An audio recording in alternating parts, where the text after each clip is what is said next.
Belum, Mbak. Iya, pemirsa, Anda kembali di Morning Show. Kita langsung saja mempraktekkan. Kita dari TK Kuncup ya, atau dari TK Mawar. Kembang kuncup. Ini ada beberapa nama, ada Eliza, ada Cakri, ada Ade. Untung nama saya sederhana sehingga gampang ya, Ade potongnya. ya. Tapi kalau hurufnya makin rumit, Iya, susah nih susah belok-beloknya. Tapi ini kalau kita lihat memang cara pemegangan cutternya seperti memegang pensil ya Mbak Dewi di sini. Terus kalau Iya. Karena ibaratnya kalau misalnya orang ngelukis dengan kuas, kalau kita lagi menggambar dengan cutter. Oh. Jadi memegang cutternya pun seperti lagi megang pensil. lagi memegang alat tulis seperti itu ya. Oke. Nah, Kenapa kertas, Mbak? Kenapa nggak? Kan banyak juga bahan-bahan lain. Ada orang yang sudah mulai dipakai styrofoam, ada yang dengan melukis dengan api, ada juga. Kenapa dengan kertas? Dengan pasir juga ada ya. Dengan pasir juga ada. Kenapa kertas? Kenapa saya pilih kertas? Karena kertas itu barang yang paling sederhana, yang pasti bisa kita temukan di setiap rumah. Jadi disinilah saya ingin membuktikan ke masyarakat kalau dengan barang yang sangat sederhana ini, kita dengan sentuhan kreativitas kita bisa mengolah ini menjadi barang yang bernilai tinggi. Biasanya ketika ada customer datang ke Mbak Dewi minta dibikinkan khusus dengan kertas, itu alasannya apa, Mbak?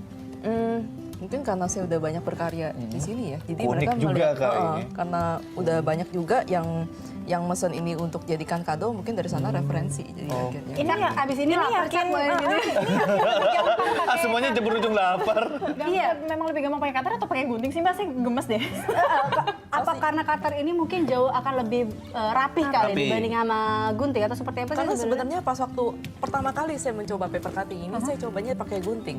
Oke. Tapi akhirnya ada bagian-bagian yang tidak terjangkau. Tidak detail. Nggak bisa ngejangkau bagian yang Oke. kecil-kecil itu nggak bisa terjangkau dengan gunting. Akhirnya saya selesaikan dengan cutter.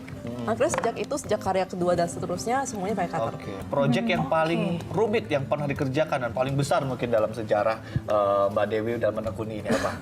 Kalau misalnya project saya bagi dua ya. Jadi satu yang paling besar sama satu yang paling penting. Yang paling penting apa? Dan yang paling besar apa?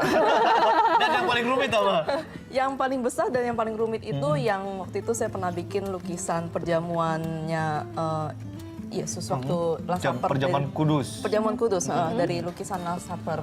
Lalu itu panjangnya sekitar 1 meter. Wow. Iya, itu malah saya pakai detail-detail. Iya, semua detailnya. Jadi mulai dari detail orangnya ada 12 ya, 12 per 1 jadi 13 muka gitu. Lalu ada backgroundnya juga. Backgroundnya ada ukir-ukiran dari lukisan aslinya. Itu diselesaikan kurang lebih 3 bulan. 3 bulan. Itu 3 ada bulan. orang yang pesan atau memang Mbak Dewi ingin memecahkan rekor sendiri? Ada yang pesan Ada yang kebetulan. pesan. Kebetulan orangnya juga tantang saya, lu bisa nggak bikin ini? Oh. Nah ini kita dapat tantangan bikin nama sendiri aja sama Saya huruf C ternyata susah, jadi saya huruf yang lurus-lurus aja dulu. Jangan yang lurus saya yang E aja udah kayak nggak asimetris saat ini ya kan. Nah, ini di depan kita, ini kan yang ya sederhananya Iya, ya. Nah, ini di depan kita juga ada satu kayak karyanya Mbak Dewi juga yang wow. Ini karya apa ya nih Mbak? Ini tulisan Fu. Fu itu tulisan Cina ini dibacanya Fu, yang artinya good fortune. Oke. Jadi dalam satu paper cutting ini ada 100 huruf Fu yang melambangkan 100 good fortune. Oke. Gitu. Biasanya orang-orang dari keturunan biasanya menyukai ini buat dipajang di rumahnya untuk mendatangkan keuntungan yang banyak di rumahnya. Oh, saya mau dong.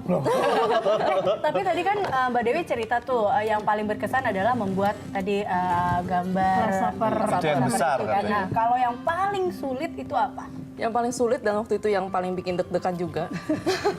Dia deg-degan gitu yang paling kita Karena waktu itu saya dipercaya untuk membuatkan kado kepada Pak SBY. Waktu tahun lalu beliau ulang tahun. Ketika waktu itu juga beliau masih menjabat sebagai presiden kita. Presiden. Nah ya itu jadi saya buatin harus kado. mirip mukanya. Iya, satu harus mirip, harus bagus juga. Oke. Jangan-jangan ntar mukanya mirip Emang beda-beda tipis sama Pak SBY. Lalu beliau kan juga berasal dari Pacitan ya, jadi saya juga harus memasukkan unsur budaya Pacitan itu. Oke. Nah, tadi Mbak Dewi juga sempat menyebut ada kalau misalnya handmade yang one of a kind. Nah, ini saya tadi ngelirik-ngelirik ada sertifikat. Ini Betul. kelengkapan kalau misalnya kita memesan Iya. Dari Mbak Dewi sendiri untuk karakteristik. Ini apa? Sertifikat seperti apa? Jadi nomor ini, jadi di masing-masing karya Biar ini aku pegang. akan ada nomor uniknya. Oh ini ya nomor Yang, 200 ini. Yang dipotong di masing-masing kertas untuk menandakan kalau karya ini dibuat murni dengan tangan, bukan pekerjaan mesin. Oke. Oh. Berarti ini udah Dan ini nomor adalah ke-200 karya yang ke-200 yang Betul. dilakukan yang dibuat oleh Mbak Dewi ya. Yang waktu batik itu. yang putih yang tadi itu Yang ini ya? 200 betul. Yang ini. Nah, ini berarti satu-satunya nih ya. Satu-satunya. Satu-satunya. Oke. Mbak Dewi, Dia mau bikin juga ribet.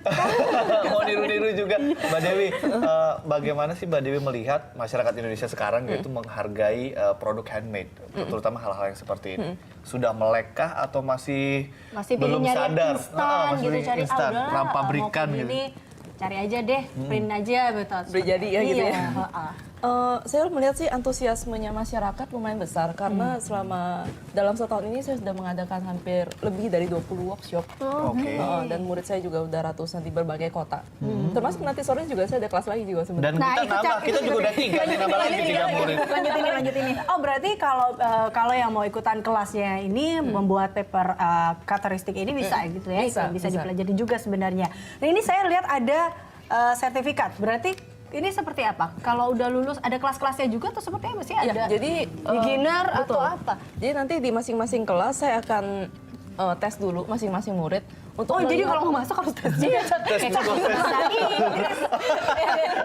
Kira lagi dites. Ini saya banyak tanya supaya saya nggak disuruh lakuin ini, Cak. Terus ayo lanjut Mbak.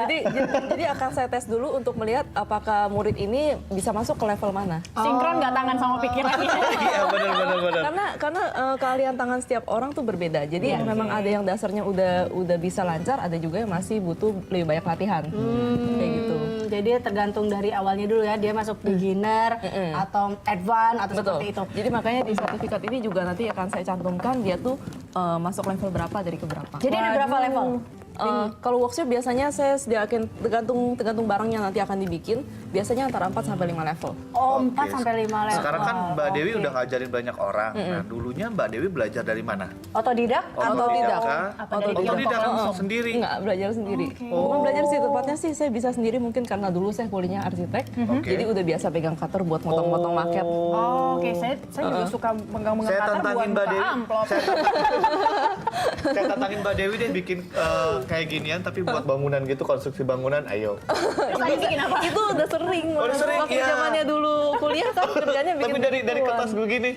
Dulu paper malah dari karton kan. Oh, saya terlambat deh Dari kartonnya. Kalau bikin begini udah biasa. Oke, berarti jadi ada kelasnya dan waktu itu Mbak Dewi sendiri adalah otodidak ya? Betul. Tertarik karena memang bentuknya lucu atau seperti apa sih? Nggak tahu, pertama kali waktu ngeliat kayaknya langsung tertarik dan langsung pengen nyoba aja. Oh, oke. Ini apa sih kalau anak kecil boleh nggak sih atau ada batas usianya nggak sih untuk mengikuti kelas-kelas Mengingat ini megang Iya, karakter gitu kan. Jadi mulai dari umur 8 selama dia udah bisa lancar nulis sih harusnya udah bisa ya. Oh, karena kan Tentunya dengan didampingin sama dari awal memang menggunakan cutter atau dari awal pakai gunting dulu deh? Enggak, dari awal memang udah pakai cutter. Kan namanya cutteristik. Oh lanjut ya langsung nggak bisa Cak, kalau gitu kita nggak bisa nih ini udah dari tadi saya baru seperempat Karena huruf kalian juga ya. banyak, Cakri. Saya cuma 3. Oke. Selain workshop juga saya ada kasih tutorial di website. Jadi mereka bisa lihat tutorialnya di YouTube juga. Di YouTube juga ada? Jadi Oke. untuk gimana sih caranya memotong dengan hasil Baik. yang rapi dan bersih. Oke. Benar. Oke. Oke, ada obsesi besar nggak? Ada proyek besar atau mungkin ada harapan-harapan besar, mimpi-mimpi besar di dunia ini ke depannya? Mimpi besar sih sebenarnya waktu awalnya tuh saya ngimpi gimana caranya supaya semua orang bisa punya karakteristik. Mbak Dew. Ini udah punya. Mbak Dew ini kira-kira tipsnya nih kan kalau saya Cakri dan Ade kalau Mbak Saya bisa. coba saya lihat. Ade, kok putus sih deh? Nah ini tipsnya bagaimana sih supaya rapi? Karena kan ini walaupun sudah digaris-garis, walaupun sudah dibentuk sedemikian rupa, tapi ternyata tetap aja pada saat kita menggarisnya itu dengan cutter, tetap aja miring gitu kan. Terus dan belum Bengkok-bengkok. lagi Buratannya nanti- juga susah ya.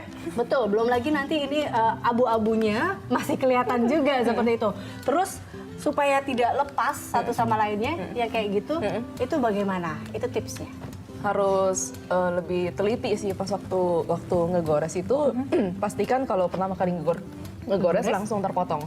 Oh. Jadi jangan berkali-kali tarik garis. Oh, iya. Karena nanti akan mengeluarkan si serabut kertasnya itu. Ya udah. Tapi kalau saya sih melihat ini semua adalah ujian kesabaran, Mbak. Iya betul.